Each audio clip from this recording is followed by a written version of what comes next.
बिजली गिरी जी ये उत्ते गड्डी ते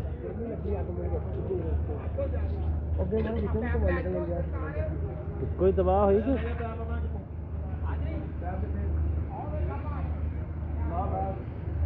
ला हौल वला कुव्वत इल्ला बिल्लाह।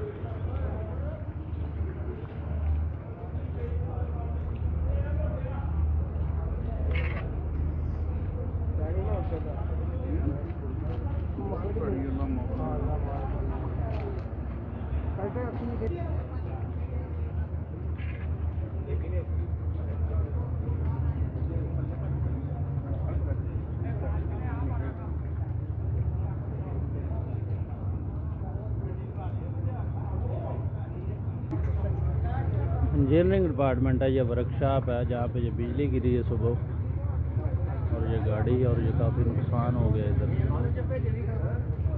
अल्लाह ताला माफ़ करे।